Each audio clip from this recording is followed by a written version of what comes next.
지각의 복음 첫 번째 시간입니다. 내 인생은 너무 늦었다라는 제목으로 하나님 말씀 증거하겠습니다. 오늘부터 지각의 복음이라는 시리즈 주제를 가지고 우리 삶에 내 삶이 좀 이미 많이 늦었다고 생각하는 것들, 또 많이 뒤처졌다고 생각하는 것들 어떻게 바라보아야 될지, 그리고 남은 인생을 어떻게 쓰임 받는 게 주님 앞에 지혜로운 삶인지.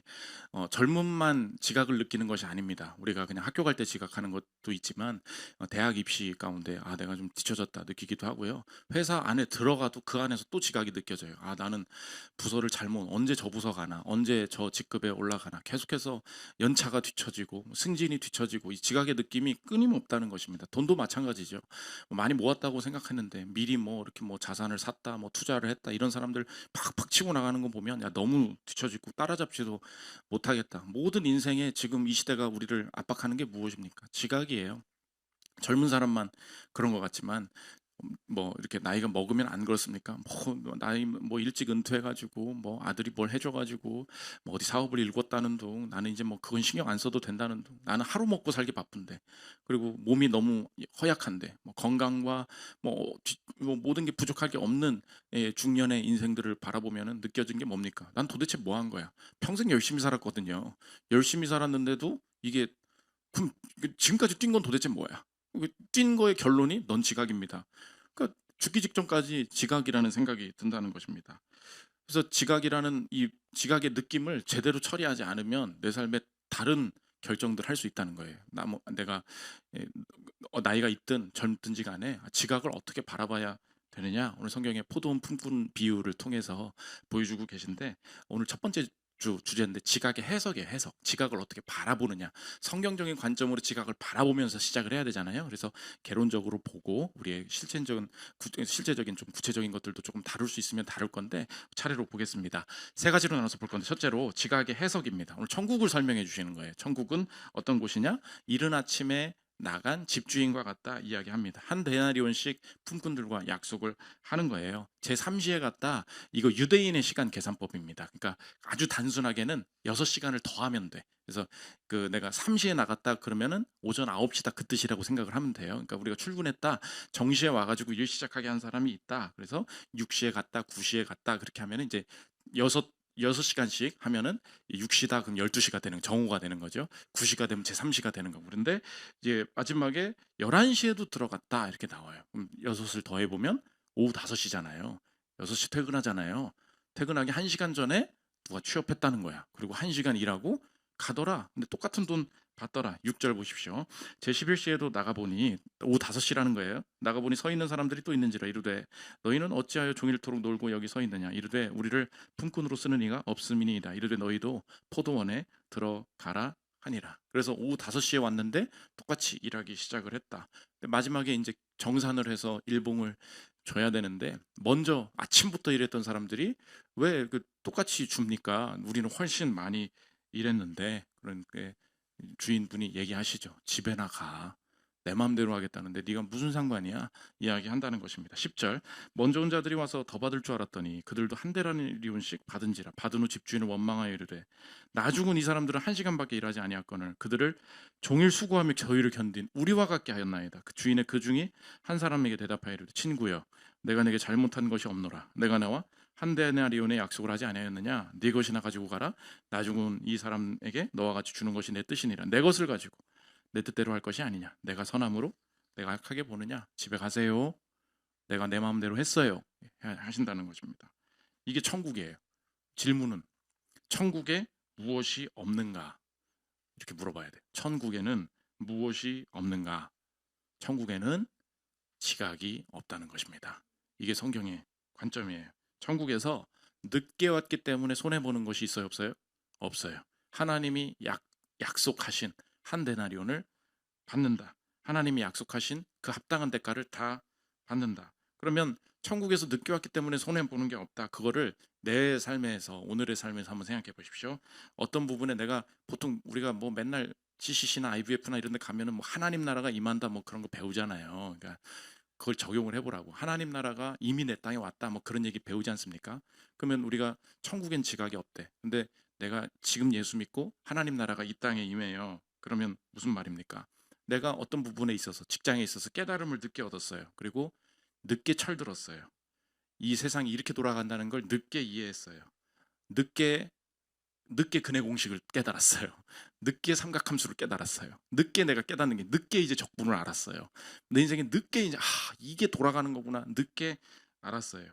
그러면 하나님 나라가 임했다는 게 뭐냐? 내가 늦게 그 부분에 알아야 될 것을 늦게 알았다고 해서 하나님이 원래 내게 주시려고 하는 것을 놓치는가 안 놓치는가?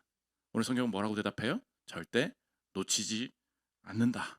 절대 그렇지 않다. 이야기 하신다는 것입니다. 그래서 오늘 시리즈를 시작하면서 먼저 성경적인 관점으로 내 삶 전체를 다시 세팅하면서 들어가야 되는 부분이 중요한데 그 시각이 중요한데 단순히 적용하면 무엇이냐?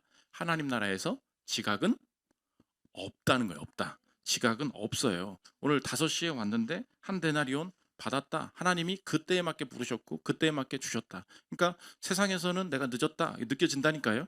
근데 내가 오늘 예수 믿었죠. 하나님 나라가 임하죠. 천국은 이렇다고 하죠. 천국이 오늘 임하면 어떤 방식으로 하나님이 내 삶을 이끌어 가시냐? 그걸 내가 동시에 봐야 되는데 내 삶에 늦게 깨달았다는 게 지금 현실적으로 있어요. 근데 그것 때문에 내 삶에 하나님이 주시려고 하는 계획하신 그 예비된 복, 예비된 상속받아야 될 그 모든 은혜가 그것 때문에 막혀요, 안 막혀요? 안 막힌다는 거예요. 지각은 없어요. 하나님이 데나리온 주시고 다 얻게 하신다. 시간과 관련이 없다는 것입니다. 저희 교회에 저는 모태신앙이거든요. 엄청 열심히 교회 다녔고요. 뭐 중고등부 회장했고요. 뭐 아무튼 커리어가 좋아. 초등학교 3학년 때 전도왕했고요. 뭐 그렇게 했어요.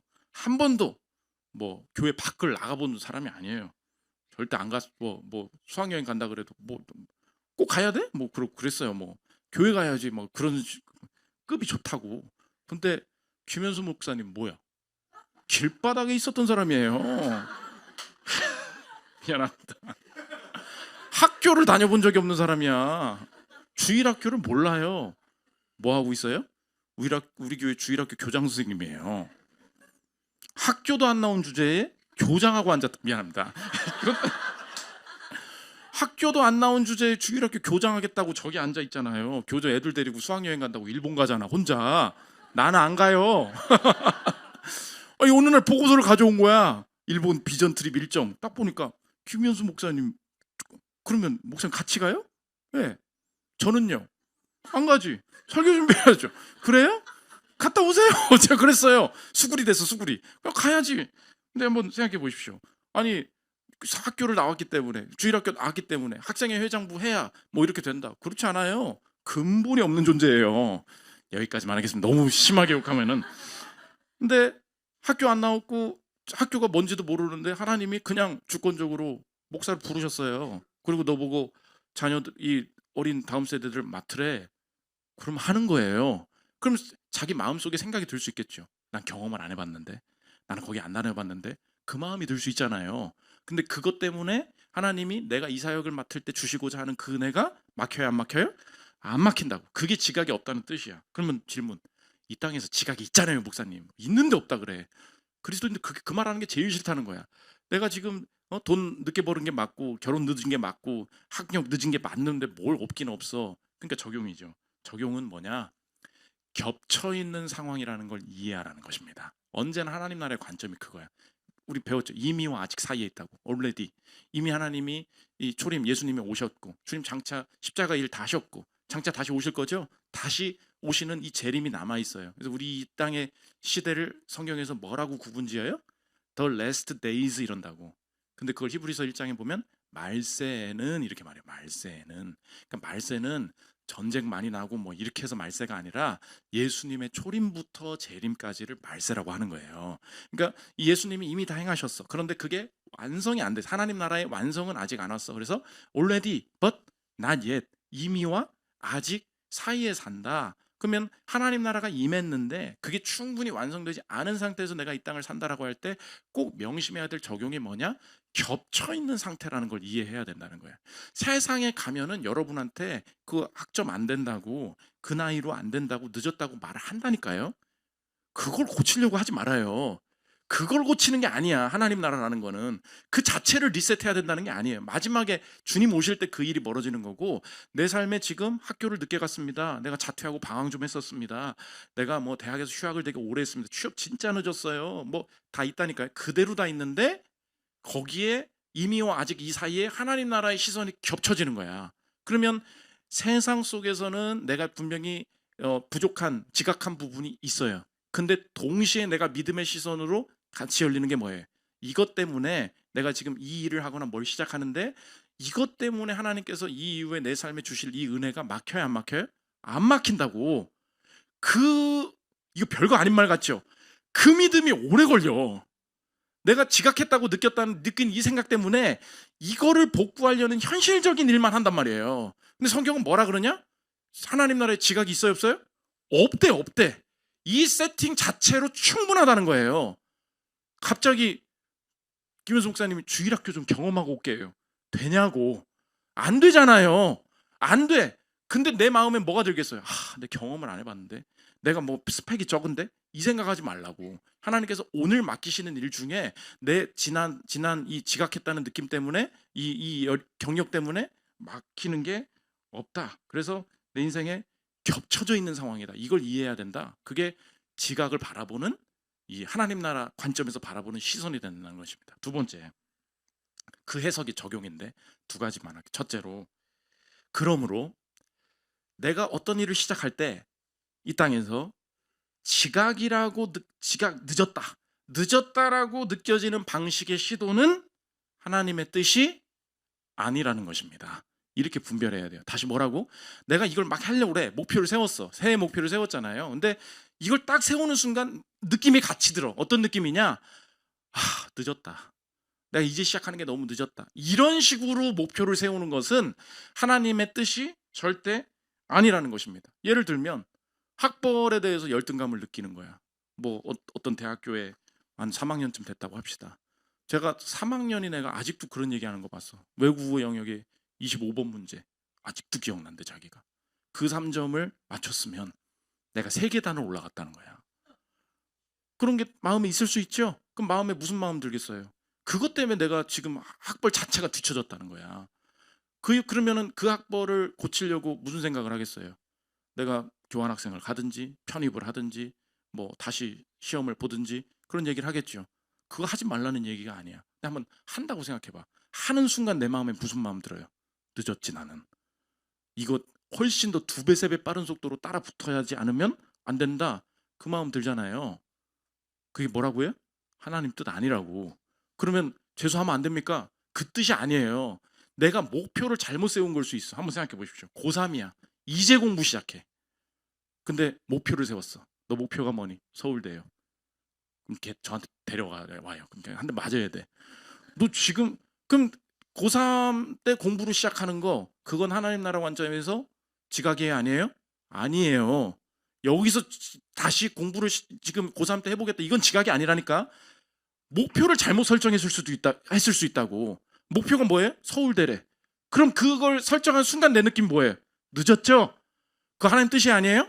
아니에요. 그럴 땐 내가 어떤 목표를 세워야 되는 거야? 하나님이 이 1년의 공부 가운데 내게 여실 입시의 길이 있으리라 믿는다. 그러면 내 인생에 서울대는 목표가 아니야. 근데 공부해볼 만한 가치가 있어요, 없어요? 있지. 그럼 내 인생에 자꾸 지각이라고 느껴지는 것 중에 뭐가 있는 거예요? 잘못된 목표가 있을 수도 있는 거야.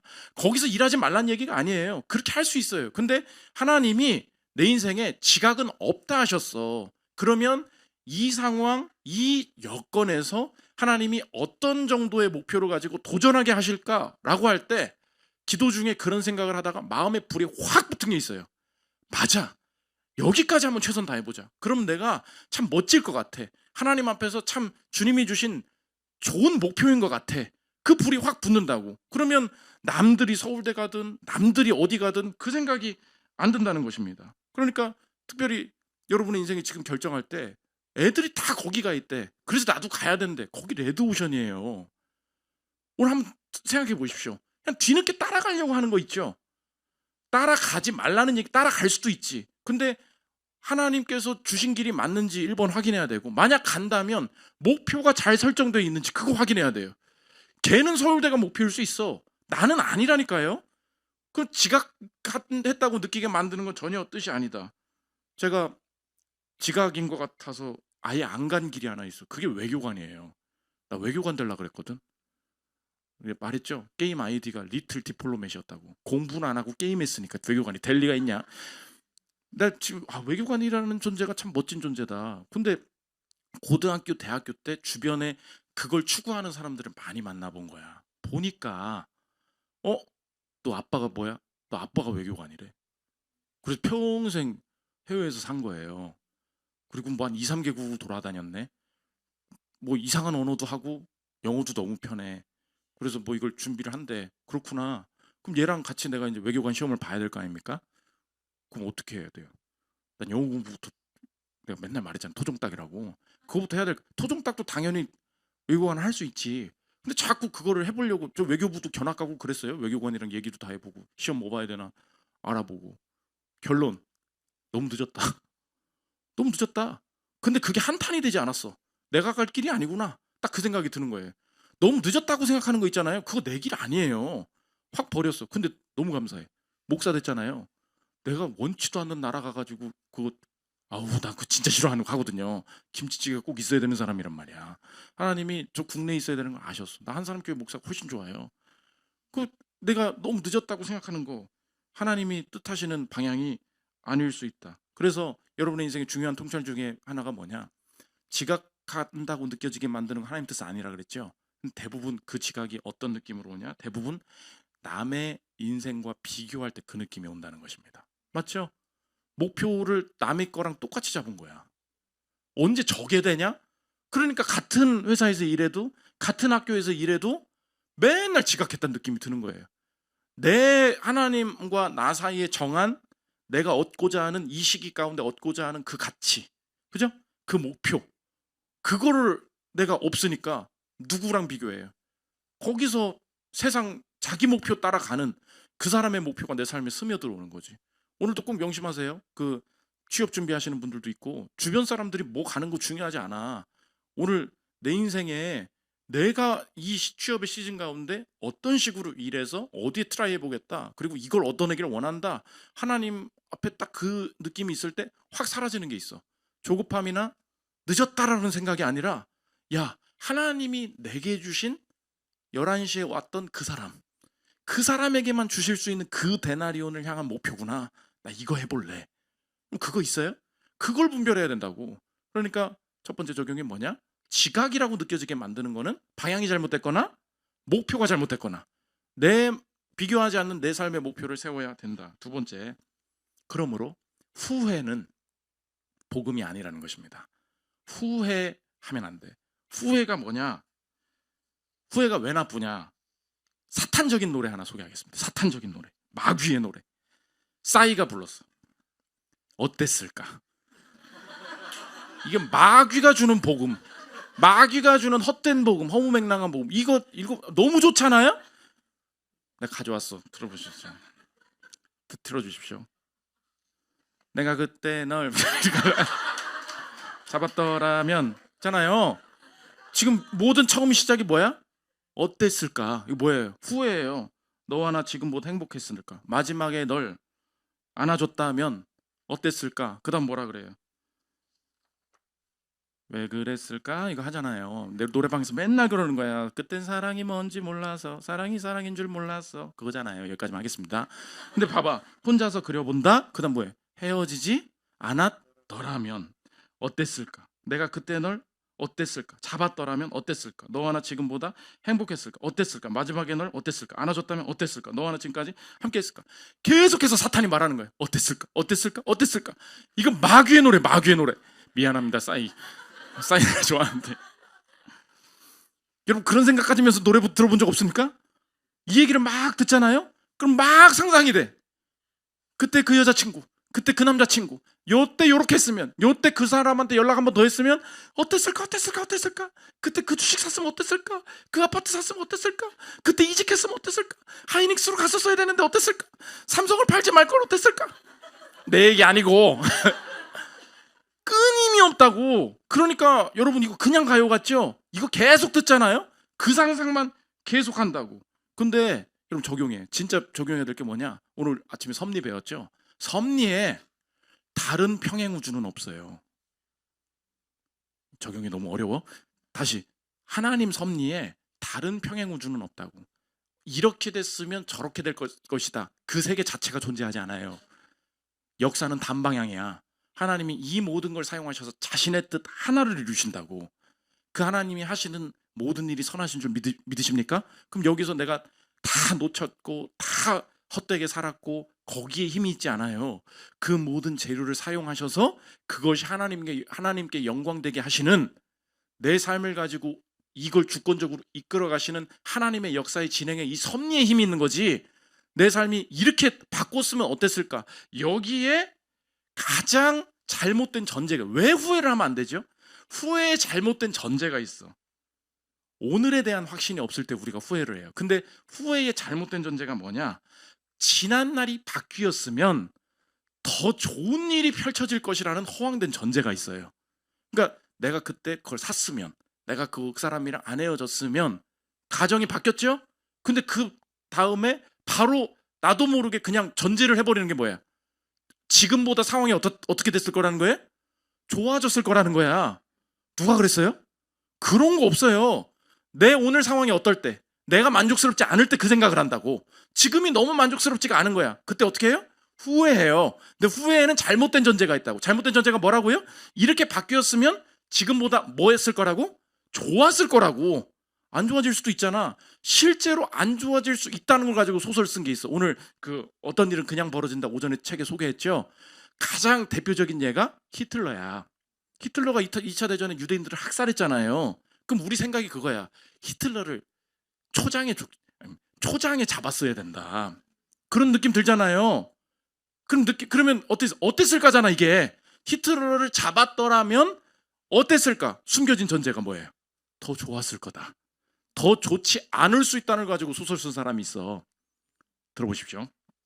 여러분이 기꺼이 히틀러를 죽이면 역사가 달라지리라고 인정하더라도 아기 히틀러의 가상 문제는 당연하게도 히틀러 없는 세상이 훨씬 더 좋으리라고 가정한다. 상상하기 어렵지만 히틀러 없는 세상은 훨씬 더 끔찍했을 수 있다고 주장하는 자들도 있다. 영국 작가이자 배우인 스티븐 프라이는 한 소설에서 어느 대학원생이 과거로 시간 여행을 떠나 히틀러의 아버지를 미안합니다 오타에 불임으로 만들었다고 한다. 히틀러 아빠가 불임인 거야? 한번 생각해 보십시오. 나치주의는 여전히 등장하지만 권력을 쥔 지도자는 히틀러보다 더 이성적인데다 덜 충동적이어서 그 덕에 독일이 핵무기를 쥐고 전쟁에서 승리하며 훨씬 더 많은 유대인을 살해한다. 이런 일이 벌어질 수 있을까? 알 수 없다. 그러나 분명한 것은 복잡한 과거를 바꾸는 일이 예측할 수 없는 미래가 오게 할 수 있다는 것이다. 그리고 과거에서 한 사람을 없애는 것이 우리 인류의 이야기를 바꿀지, 그리고 어떻게 바꿀지도 문제가 된다. 우리는 결코 알 수 없다. 몰라요. 근데 우리가 후회가 되게 어땠을까라고 생각하는 게 굉장히 그럴듯해 보이지만 여기에 잘못된 전제가 뭐예요? 바뀌면 무조건 내가 지금 처해 있는 상황보다는 좋아질 거다. 그게 내가 만든 평행 우주예요. 그런 거 없어요. 믿으십니까? 그러면 오늘의 섭리 가운데 내가 확신할 수 있는 게 뭐야? 내게 주신 가장 좋은 상황이에요. 예외가 없어요. 그러면 내가 아무리 어려운 상황이라도 이 속에 구원을 향한 내 섭리가, 하나님의 섭리가 있다 믿을 때 이제 플레이리스트에서 지워야 되는 게 뭐냐? 싸이에 어땠을까? 언제나 친구들이랑 노래방 가면, 코너를 가면 꼭 말, 목사님이 이거 마귀라 그랬어. 목사님이 이거 사탄이라 그랬어. 그래야 돼요. 그거는 흥얼거리지도 말어. 그게 우리 적용이 된다는 것이. 마지막 세 번째, 유익의 확신입니다. 내가 늦게 왔어도 내 얻을 걸 다 얻을 걸 어떻게 아냐? 내가 원래 놀고 있었다는 거예요. 누가 불렀냐? 부른 사람이 있기 때문에 부르심이 있으면 그 유익도 같이 보장돼 있어. 명심해. 너가 열심히 한다고 되는 게 아니라 일단 부르셨다고 느끼잖아? 그것만 확인해. 부르신 게 맞으면 유익은 당연히 얻게 돼 있는 거야. 부르심으로부터 확신을 찾아야 된다는 것입니다. 6절 보십시오. 제11시에도 나가보니 서 있는 사람들이 또 있는지라 이르되 너희는 어찌하여 종일토록 놀고 여기 서 있느냐. 그러니까 11시에 일을 시작한 그 사람들이 원래 했던 일은 뭐예요? 놀고 있었지. 노는 사람 불렀잖아요. 7절 이르되 우리를 품꾼으로 쓰는 이가 없음이니이다. 이르되 너희도 포도원에 들어가라 하니라. 부르는 사람이 없었는데 일 시켰어요. 무슨 뜻이에요? 불렀다는 것 자체가 유익이 보장돼 있다는 뜻이죠. 내가 이 하나님께서 부르셨 아무리 주님을 불러도 내 인생에 유익이 닫힌 유익을 얻을 수 없는 그 상황 누가 대신 경험하셨어요? 예수님 대신 경험하셨죠. 불렀는데 부르심 다음에 불렀는데 응답이 없는 거예요. 마가복음 15장 34절 보십시오. 제9시에 예수께서 크게 소리 지르시되 엘리 엘리 라마 사박다니 하시니 이를 번역하면 나의 하나님 나의 하나님 어찌하여 나를 버리셨나이까 하는 뜻이라. 인생의 최고의 저주가 뭐예요? 나를 부르시지 않는 거. 내 이름을 부르시지 않는 그 저주. 놀고 있는 상태로 지옥 가는 그 저주. 주님이 내 인생을 예수님 통해서 건져주셨으면 믿으십니까? 그러면 오늘 우리의 인생 세상으로는 지각일 수 있어요. 근데 여러분 주변 사람 봐. 그 사람들은 부름이 없는 사람들이에요. 열심히 뛰고 있는 사람들 같아 보이죠? 성경은 그들이 놀고 있다 말하고 있습니다. 이게 위험한 거예요. 부르시지 않으면 유익 없어요. 그들이 집을 샀고 결혼을 했고 자녀를 낳았고 뭘 열심히 사업을 스마트 스토어를 하고 있다고 하죠. 그들은 열심히라고 하죠. 거기에 없는 게 있어요. 콜링. 날 부르시지 않았어. 누가 날 부르지 않아요. 그대로 죽는 거예요. 이게 왜 이 일을 하고 있는지 몰라요. 그런데 11시에 왔으나 내가 유익을 확신할 수 있는 거 11시에 부르신 이유가 있겠지. 그렇기 때문에 우리가 확신할 수 있는 게 뭐예요? 부르셨다면 유익이 있으리. 부르셨다면 의미도 있으리. 부르셨으니 행복도 있으리. 거기서 믿는 거예요. 그러니까 자꾸 주변 사람 주변에 비교하면서 그 목표가 늦었다고 생각하지 말고 첫 번째 지각이라고 생각하는 그건 하나님의 뜻이 아니거나 바람직한 목표가 아니에요. 다시 말해 내 하나님 안에서 세운 목표 가지고 서고 내 인생에 절대 복음적이지 않은 거 어땠을까? 싸이를 생각할 때마다 절대 그 생각하지 않으리. 다른 유니버스는 없다. 오늘 이 섭리 속에 주의 뜻이 온전히 이루어지게 하옵소서. 멋진 인생 유지해 나가는 저와 여러분 되시기를 기도합니다. 찬양하고 기도하는 시간 갖도록 하겠습니다.